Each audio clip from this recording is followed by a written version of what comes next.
Praise the Lord.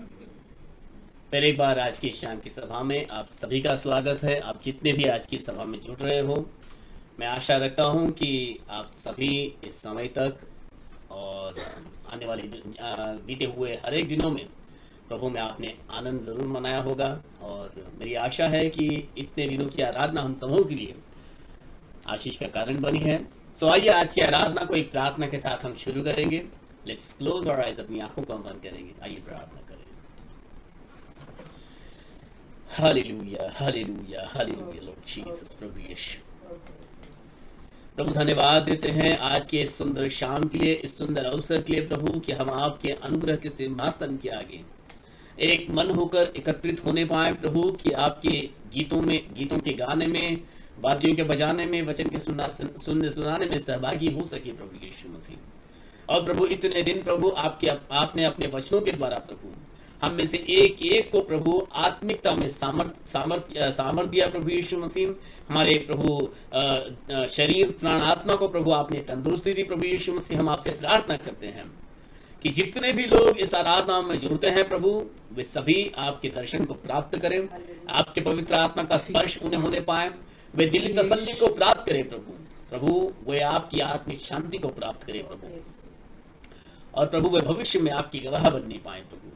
प्रभु जितने भी इस आराधना में जुड़ना चाहते हैं, यदि कोई उनकी ज़रूरतें हैं प्रभु, कि उन्हें इंटरनेट की ज़रूरत है, साधन की ज़रूरत है प्रभु, हम प्रार्थना करते हैं उनकी हर ज़रूरत को आप पूरा कीजिए प्रभु।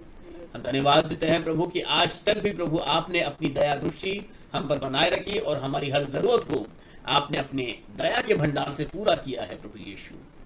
प्रभु जैसे आज तक भी आप हमारे संग रहे, आगे भी हमारी अगुवाई कीजिए। अब प्रार्थना हमारे उद्धार करता प्रभु यीशु मसीह नासरी के नाम से मांगते हैं, आमीन, आमीन, आमीन, आमीन, हालेलुया। सो आइए आज की आराधना को जब हम शुरू कर रहे हैं, क्यों ना कुछ गीतों को गाकर प्रभु की महिमा करें। So today Viana will lead us in with this song. Yes Viana, you can start.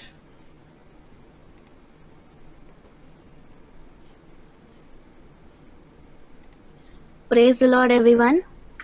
Praise the Lord, everyone. Praise the Lord.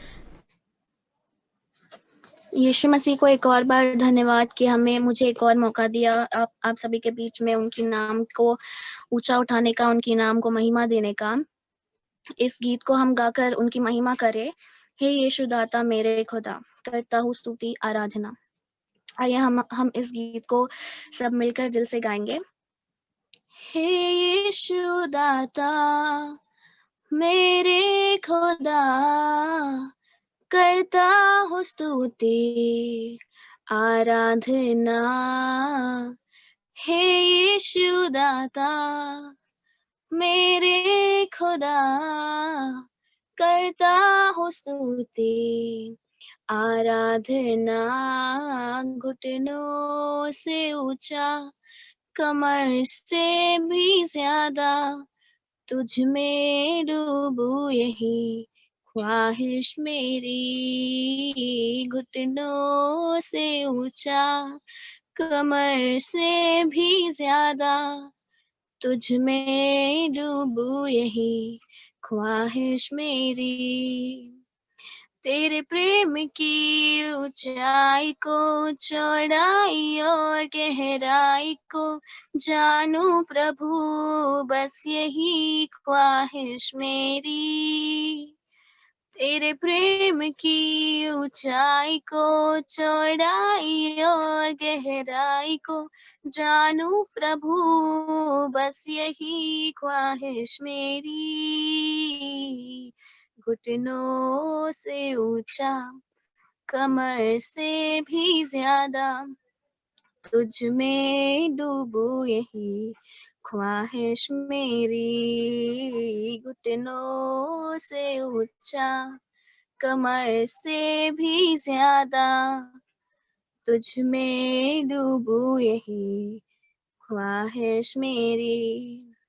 अपनी आग से भर मुझे, अपनी शक्ति से भर मुझे, अपनी जीवन से भर मुझे तेरे काम के लिए। अपनी आग से भर मुझे, अपनी शक्ति से भर मुझे, अपने जीवन से भर मुझे तेरे काम के लिए। घुटनों से ऊंचा, कमर से भी ज्यादा, तुझ में डूबूं यही ख्वाहिश मेरी। घुटनों से ऊंचा, कमर से भी ज्यादा, तुझ में डूबूं यही ख्वाहिश मेरी। प्रभु तेरा प्रेम तेरे समान रहता सदा एक समान, हर हाल में वो कभी बदलता नहीं। प्रभु तेरा प्रेम तेरे समान रहता सदा एक समान, हर हाल में वो कभी बदलता नहीं। घुटनों से ऊंचा, कमर से भी ज्यादा, तुझ में डूबूं यही ख्वाहिश मेरी। घुटनों से ऊंचा, कमर से भी ज्यादा, तुझ में डूबूं यही ख्वाहिश मेरी। हे यीशु दाता मेरे खुदा, करता हूँ स्तुति आराधना। हे यीशु दाता मेरे खुदा, करता हूँ स्तुति आराधना।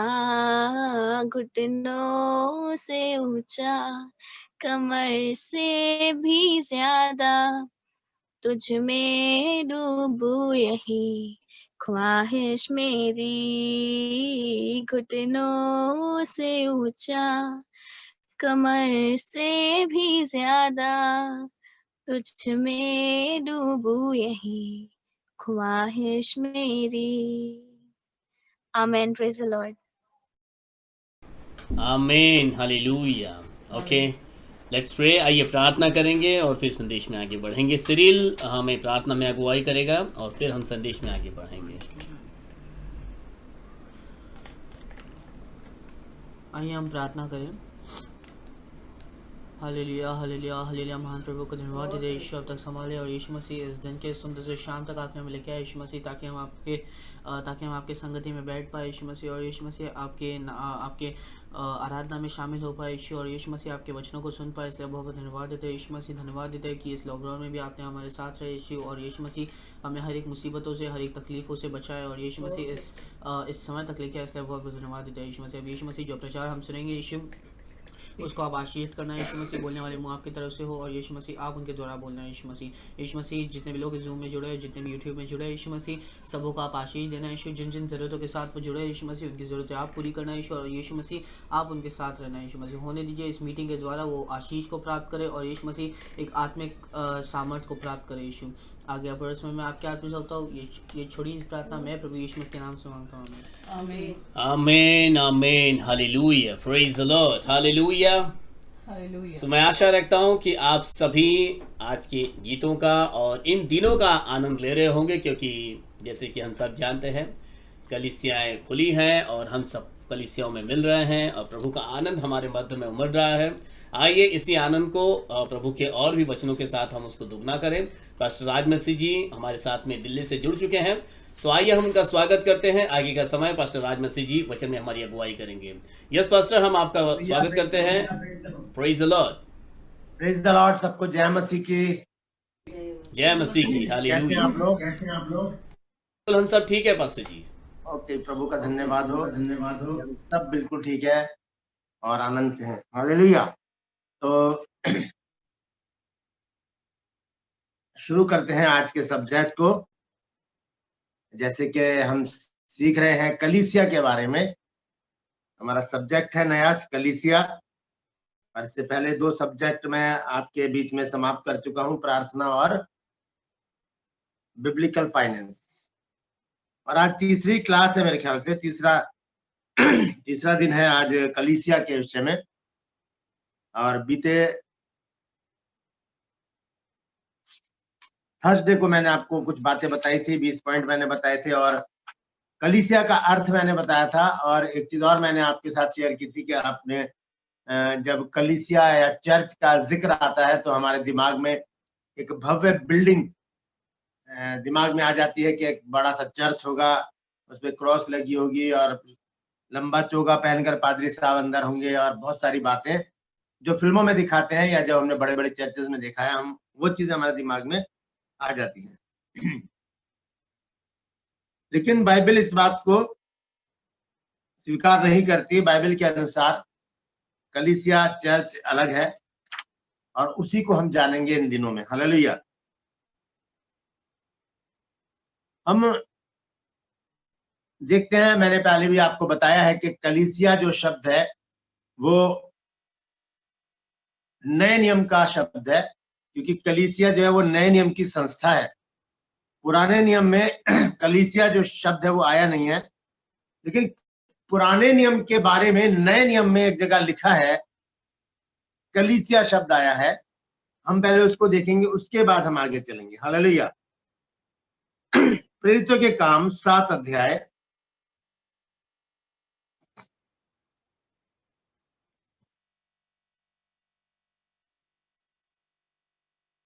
प्रेरितों के काम 7 अध्याय, और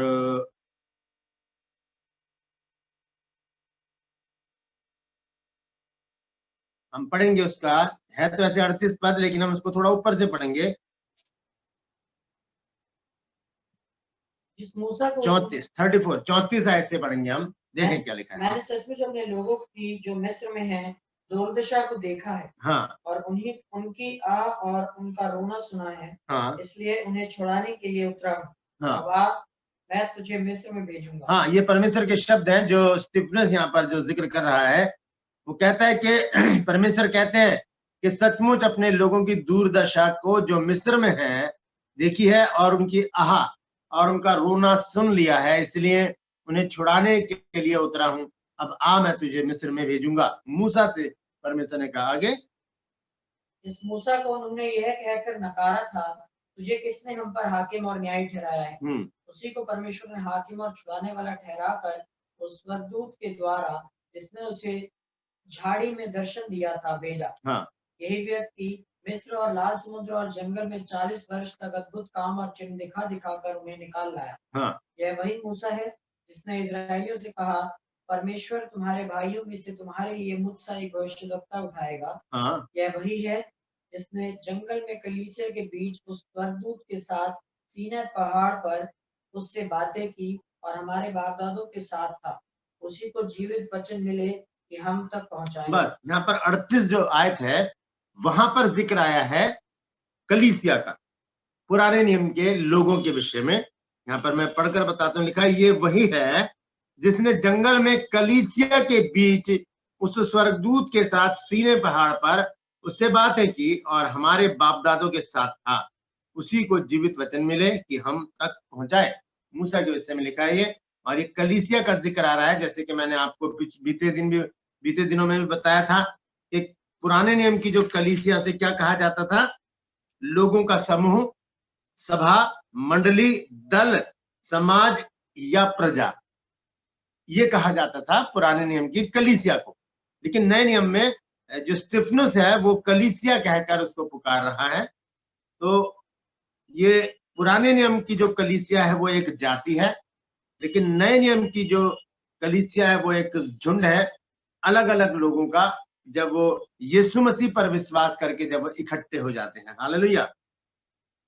आज मैं आपको कुछ बातें, विशेष बातें बताऊंगा और आप ध्यान से सुनिएगा। आप उसे नोट भी कर सकते हैं क्योंकि ये बहुत जरूरी है आपको जानना कि किस प्रकार से कलीसिया का क्या काम है, क्योंकि आप लोग कलीसिया के सदस्य हैं और हमारा भी चर्च है, मेरे भी कलीसिया के कुछ सदस्य हैं, और हर एक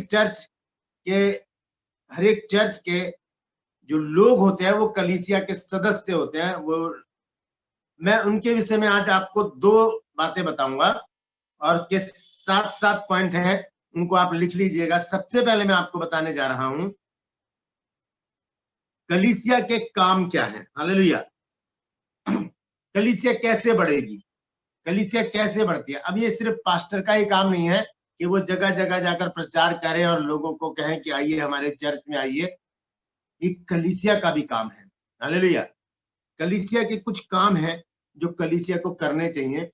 आप एक कलीसिया के सदस्य हैं, आप एक चर्च के सदस्य हैं, तो आपका काम क्या है। ये नहीं है कि आप सिर्फ बपतिस्मा ले लें, आप सिर्फ प्रभु भोज ले लें, आप सिर्फ दशमांश दे दें और आप सिर्फ पास्टर जी से प्रार्थना करवा लें। यहां तक सीमित नहीं है। कलीसिया के कुछ अधिकार भी हैं, कुछ उनका कर्तव्य है कलीसिया के प्रति जो उन्हें निभाना चाहिए, और तभी कलीसिया फलवंत होती है, तभी कलीसिया आगे बढ़ती है। और धीरे धीरे धीरे धीरे आगे जितना हम आगे बढ़ते चले जाएंगे इस सब्जेक्ट में, हम बहुत सारी बातों को सीखेंगे।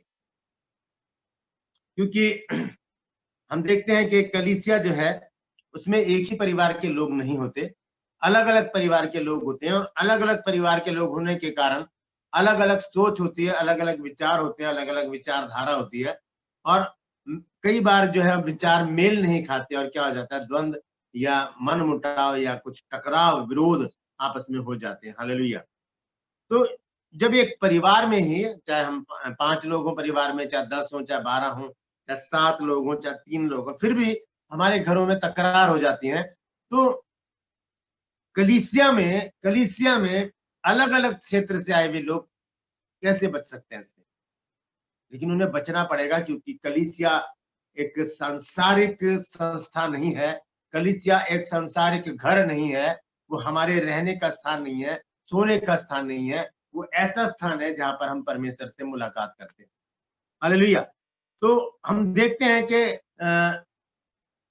हम मत्ती 1 अध्याय से पढ़ते हैं जब, और चलते चलते चलते मरकुस आता है, फिर लूका की इंजील आती है, उसके बाद जब हम यूहन्ना में आते हैं और उसका 20 अध्याय में आते हैं, तो 20 अध्याय तक, मत्ती 1 अध्याय से यूहन्ना 20 अध्याय तक सारी बातें हमने देखी, पढ़ी, सुनी है। लेकिन यूहन्ना 21 अध्याय कुछ अलग है।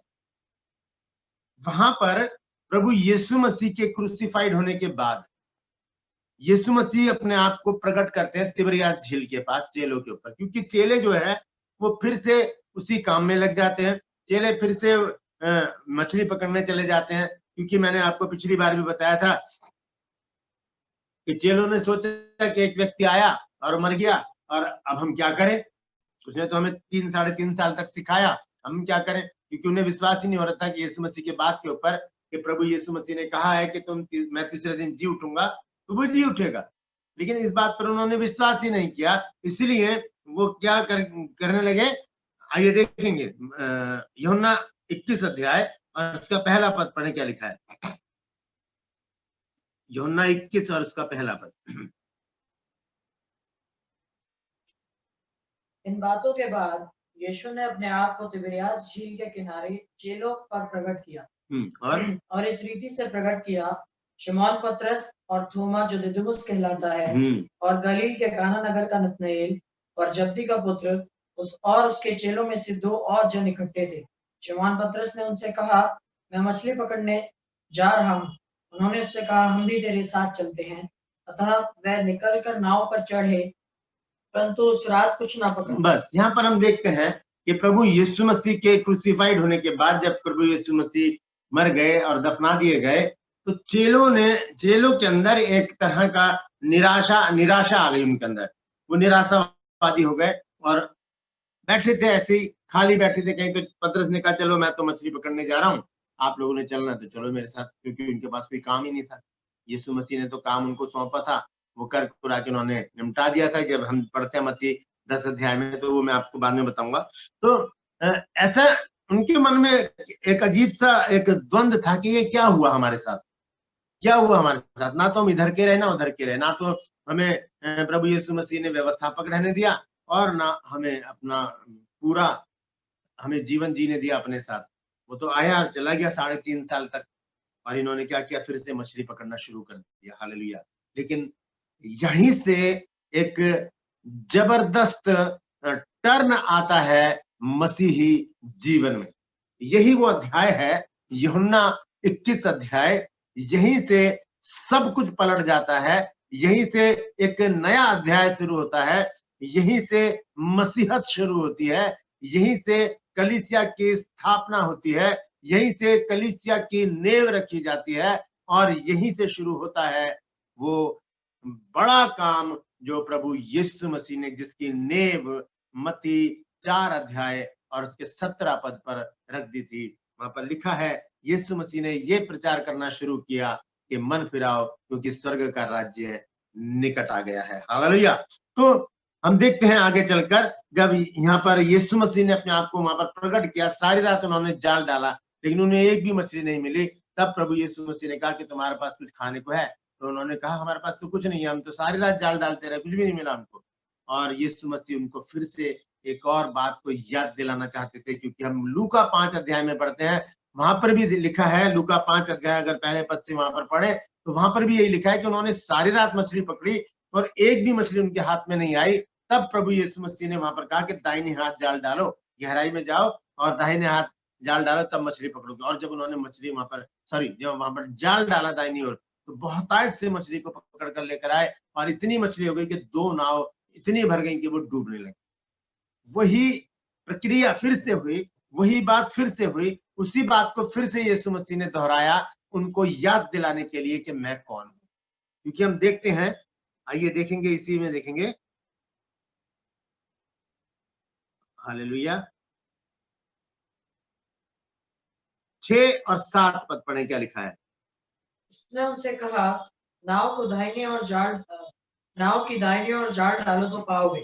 अतः उन्होंने जाल डाला और अब मछलियों की बहुतायत के कारण उसे खींच ना सके। हाँ। तब उस चेले ने, जिससे यीशु प्रेम रखता था, पतरस ने कहा, ये तो प्रभु है। हाँ, यहाँ पर पहचान गया, अरे ये तो प्रभु है, तुरंत पहचाना। कैसे पहचाना, ये देखेंगे, लूका 5 अध्याय वही काम प्रभु यीशु मसीह ने दोबारा उनको करके दिखा, क्योंकि विश्वास नहीं करते ना जब कोई, तो उस काम को दोबारा करना पड़ता है लोगों को विश्वास दिलाने के लिए। देखेंगे 5 अध्याय और उसके 4 और 5। जब वह बातें कर चुका तो शमौन से कहा, गहरे में ले चल और मछलियां पकड़ने के लिए अपने जाल डालो। शमौन ने उसको उत्तर दिया, हे स्वामी, हमने सारी रात मेहनत की और कुछ ना पकड़ा, तो भी तेरे कहने से जाल डालूंगा। जब उन्होंने ऐसा किया तो बहुत मछलियां घेर लाए और उनके जाल फटने लगे। इस पर उन्होंने अपने साथियों की, जो दूसरी नाव पर थे, संकेत दिया कि आकर हमारी सहायता करो। बस इसी काम को दोबारा प्रभु यीशु मसीह को वहां पर एक आश्चर्य कारण के रूप में दिखाना पड़ा। यहाँ पर भी उन्होंने सारी रात जाल डाला, एक भी मछली नहीं पकड़ी। यीशु मसीह इसके बाद क्रूसिफाइड हो गए, यीशु मसीह दफनाए गए, यीशु मसीह मर गए, दफनाए गए, और उसके बाद चेले फिर से मछली पकड़ने में चले गए, लेकिन सारी रात उन्होंने जाल डाला और उनको एक भी मछली नहीं मिली। उसके बाद हम देखते हैं, वापस जब हम आते हैं यूहन्ना 21 अध्याय में, तो यीशु मसीह यहाँ पर उस प्रक्रिया को दोबारा से दोहराते हैं, उस काम को। किसी को विश्वास दिलाने के लिए एक बात को 2 बार कहना पड़ता है। हम देखेंगे अय्यूब की पुस्तक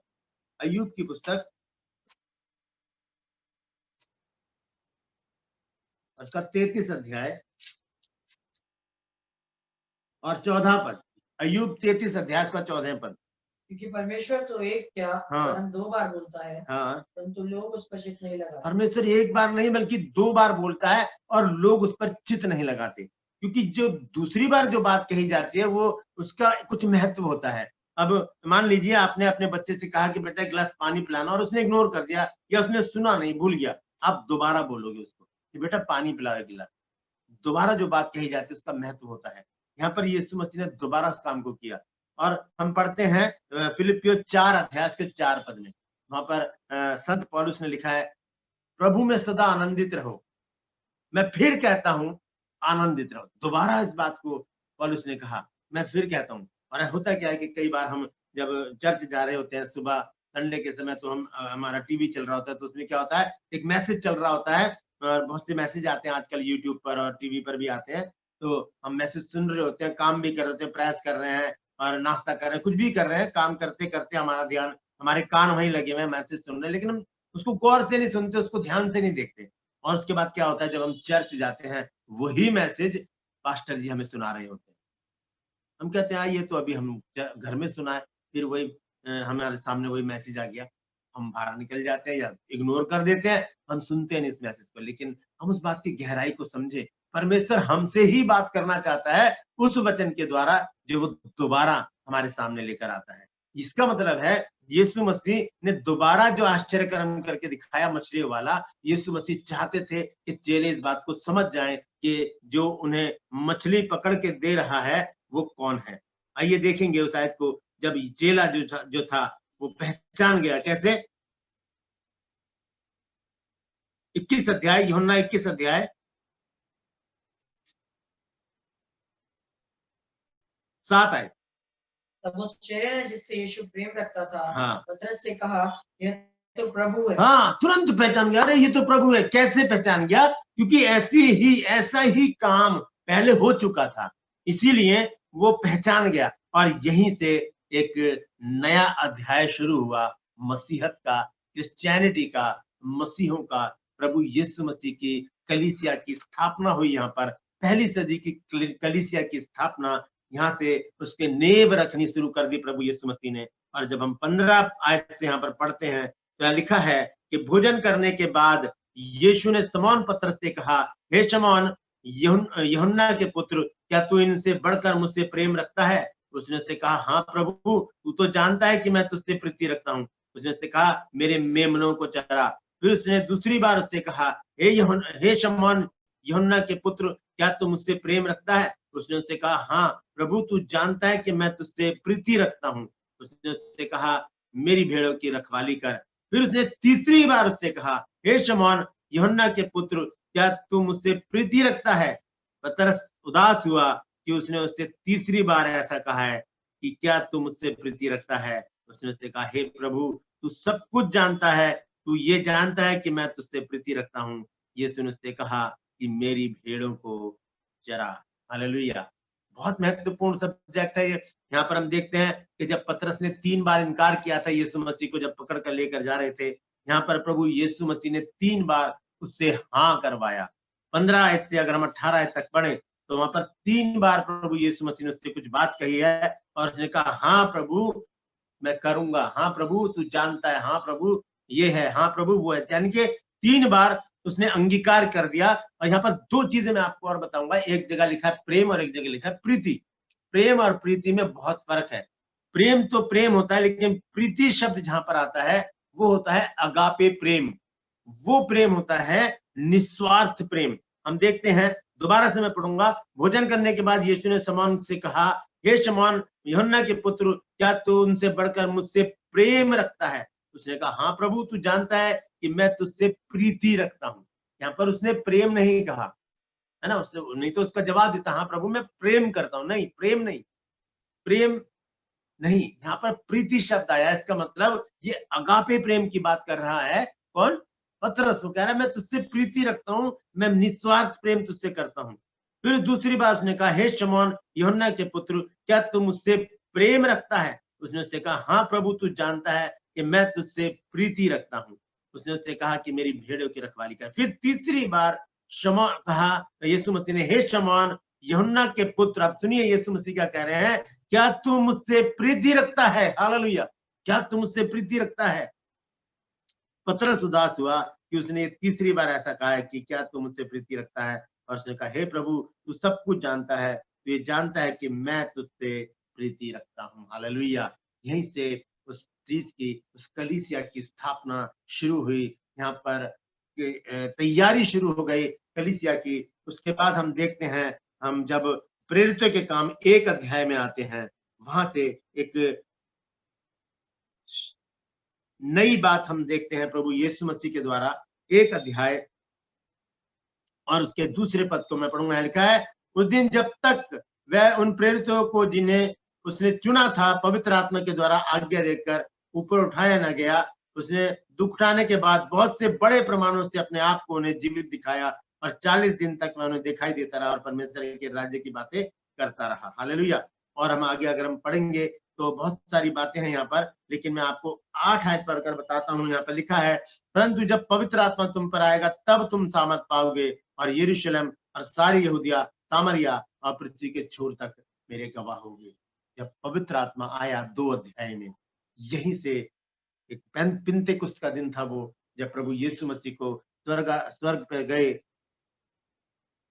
50 दिन हो गए थे और उन 50वें दिन पर जब पिन्तेकुस्त का दिन आया, उसी दिन पवित्र आत्मा उतरा और वो पवित्र आत्मा से परिपूर्ण हो गए वो लोग, और वहीं से पहली सदी की कलीसिया की स्थापना हुई। हालेलुया।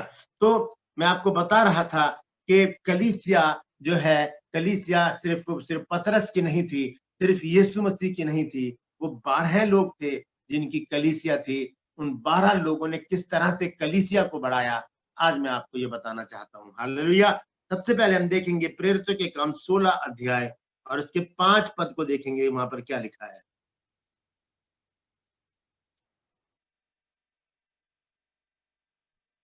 इस प्रकार कलीसिया विश्वास में स्थिर होती गई और संख्या में प्रतिदिन बढ़ती गई। किस प्रकार से? अब ये बात बहुत सोचने की है कि किस प्रकार से कलीसिया बढ़ी, कैसे कलीसिया बढ़ती है। इस बात को गौर करने की जरूरत है। सिर्फ पास्टर को नहीं, पूरी कलीसिया को सोचना है इस विषय में कि किस प्रकार से कलीसिया की बढ़ोतरी हो, किस प्रकार से बहुत से लोग आकर परमेश्वर की आराधना स्तुति करें, परमेश्वर के वचन को सुने। मैं इस बात पर आज आपको बताना चाहता हूं कि किस प्रकार से उन लोगों ने काम किए। आइए एक वचन देखेंगे हम,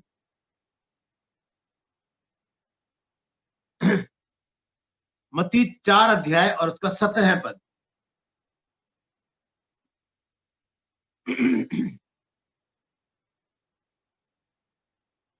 उस समय से यीशु ने प्रचार करना और यह कहना आरंभ किया, मन फिराओ क्योंकि स्वर्ग का राज्य निकट है। यहाँ से हम एक व्यक्ति की बात कर रहे हैं और वो है सिर्फ प्रभु यीशु मसीह। हालेलुया।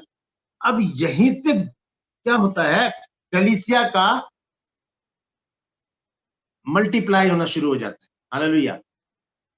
बहुगुणित होती है कलीसिया। कैसे? आज मैं आपको ये बताऊंगा कि किस प्रकार से कलीसिया बहुगुणित होती है, किस प्रकार 1 से 2, 2 से 4, 4 से 8, 8 से 16, 16 से 32, 32 से 64 और उसके बाद उसकी गिनती मैं नहीं जानता आगे क्या होती है, आप लोग जोड़ सकते हैं। तो इस तरह से मल्टीप्लाई होती है या बहुगुणित होती है कलीसिया। पहले सिर्फ एक प्रभु यीशु मसीह थे, उसके बाद 12 लोग और जोड़ते हैं प्रभु यीशु मसीह अपने साथ। कितने हो जाते हैं? 13 लोग हो जाते हैं।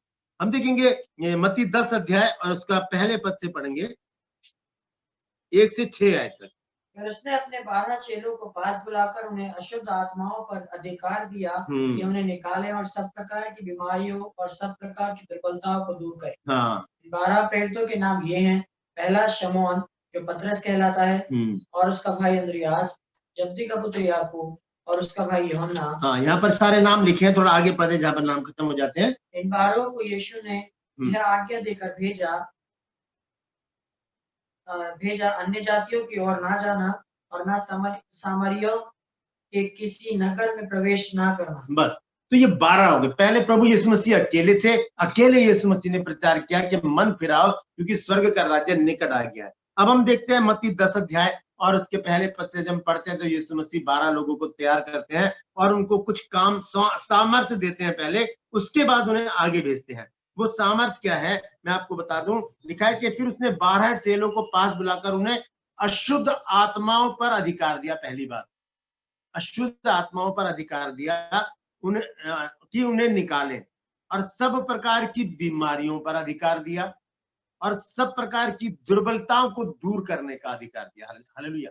दुर्बलताएं 4 प्रकार की होती हैं। एक दुर्बलता होती है आर्थिक दुर्बलता, हमारे पास पैसा नहीं होता। एक दुर्बलता होती है मानसिक, हमारा दिमाग काम नहीं करता। एक होती है शारीरिक, हम दुबले पतले से रहते हैं, हष्ट-पुष्ट नहीं हो पाते।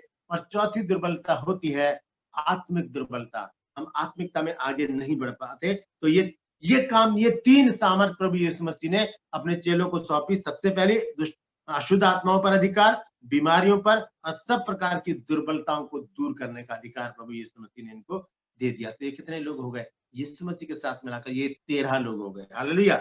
हम देखेंगे प्रेरित जो काम 1 अध्याय और उसके 15 पद को देखें, वहां पर क्या लिखा है।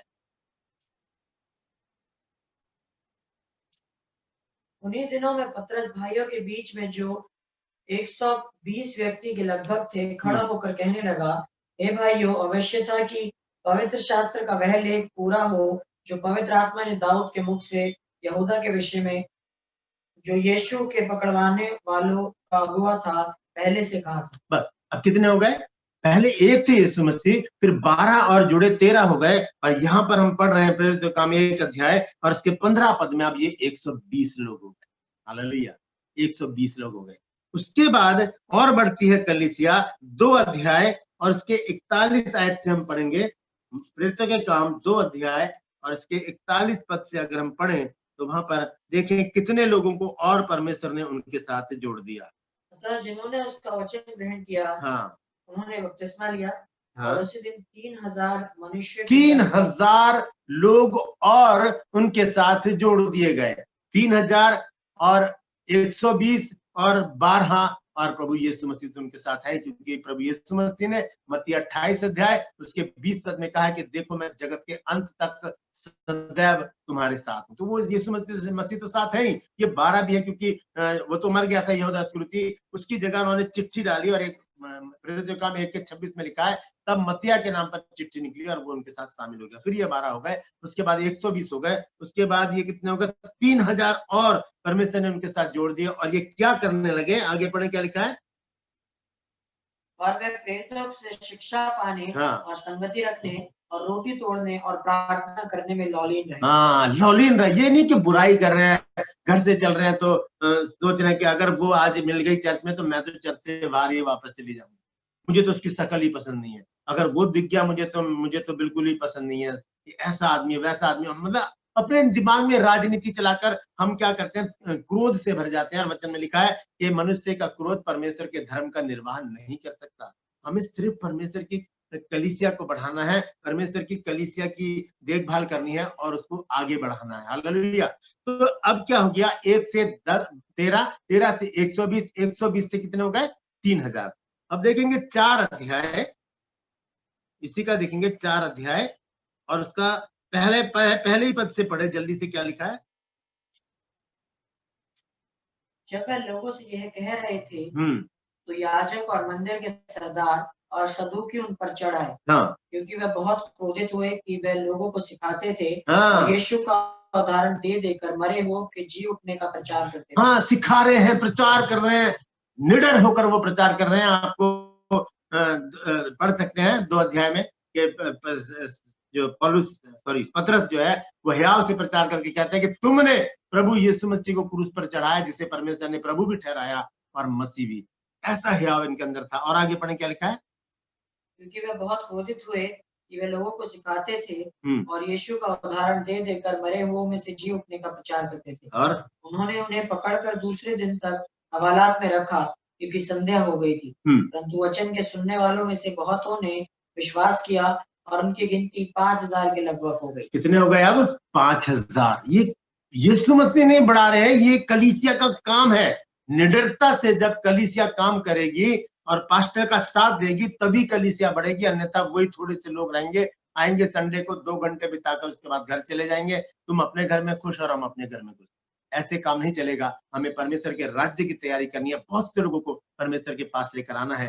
1 से 12, 12 से 120, 120 से 3000, 3000 से 5000 हो गए। और उसके बाद क्या होगा? अंत में ये बताकर मैं समाप्त करूंगा। निकालेंगे 12 अध्याय और उसका 24 आयत पढ़ेंगे, वहां पर क्या लिखा है? परंतु परमेश्वर का वचन बढ़ता और फैलता गया। परमेश्वर का वचन बढ़ता फैलता चला गया। कैसे शुरू हुआ? एक व्यक्ति ने शुरू किया जिसका नाम है प्रभु यीशु मसीह। उसने 12 चेलों को वो वचन दिया, 12 चेलों ने 120 को वो वचन दिया, 120 ने 3000 को वो वचन दिया, 3000 ने 5000 को, और सब ने पूरे संसार को हिला दिया। इसी के कारण है, यही कारण है कि आज बाइबल मेरे और आपके घर में है। जितने लोग घर में हैं उतनी ही बाइबल है। अगर ये लोग काम नहीं करते, ये भी फिल्मों में लग जाते, ये भी गाने सुनने में लग जाते, ये भी गाली गलौज में लग जाते, ये भी त्योहार मनाने में लग जाते, ये भी अपनी इच्छाएं पूरी करने में लग जाते, तो क्या परमेश्वर का वचन फैलता? क्या परमेश्वर का वचन मेरे और आपके पास आता? नहीं। कलीसिया का काम परमेश्वर के वचन को फैलाना है। हालेलुया। कलीसिया का काम परमेश्वर के वचन को फैलाना है और परमेश्वर के झुंड को तैयार करना है, एक मंडली को तैयार करना है, कलीसिया को बढ़ाना है ताकि उसके राज्य की स्थापना हो सके। हालेलुया। और भी बहुत कुछ है, आने वाले दिनों में हम उसको सीखेंगे। आज के लिए बस इतना ही। आने वाले दिनों में फिर से मिलने का मैं वादा करता हूँ। परमेश्वर आप सबको आशीषित करे। Hallelujah. Praise the Lord, hallelujah. So बहुत ही खुशी हुई, आनंद हुआ कि राज मसीह जी ने जो टीचिंग हमारे सामने रखी है, कई लोगों को, मतलब मैं कहूँगा बहुतेरों को ये समझ आया होगा कि हमारे जो विश्वास की मतलब विश्वास का जो दायरा है वो छोटा नहीं है, वो बढ़ते रहने वाला है। प्रभु ने हमें अपने राज्य को बनाने के लिए चुना है और हमें चाहिए कि उस राज्य को हम बनाएं, बढ़ाएं। जैसे एक गडरिया भेड़ों को जन्म नहीं देता, भेड़ को जन्म देती है, तो कलीसिया का निर्माण करती है। कलीसिया बढ़ते हुए एक बहुत बड़ी कलीसिया को बनाती है। सो शुक्रिया करूंगा, धन्यवाद दूंगा पास्टर राज मसीह जी का कि उन्होंने एक अच्छा विषय हमारे साथ में साझा किया है, सभी कलीसिया को इस क्षेत्र में जागरूक किया है। सो मैं उनका धन्यवाद करूंगा। आइए आगे का समय हम इस संदेश को समाप्त करने से पहले एक प्रार्थना करेंगे और इस प्रार्थना के चलते हम आज की सभा को भाई रोहित प्रार्थना में हमारी अगुवाई कर सकते हैं आज शाम को। ब्रदर रोहित।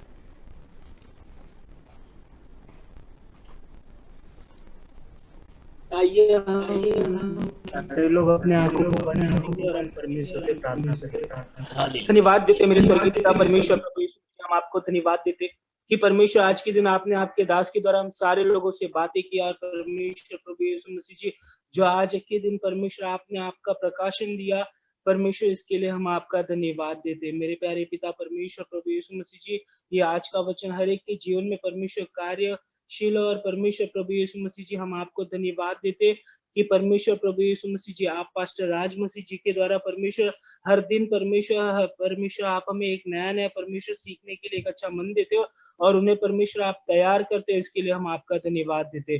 परमेश्वर प्रभु यीशु मसीह जी, आपने अभी तक आपने हमें संभाले रखा, इसके लिए धन्यवाद देते। आगे भी आप हमें संभाले रखना और हर एक चीजों में आप हमारी सहायता और मदद करना। पूरी कलीसिया को और परमेश्वर हम सारे लोगों को हम आपके बुलंद हाथों में सौंपते।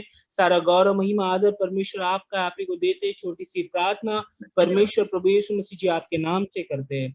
आमीन आमीन आमीन आमीन आमीन आमीन।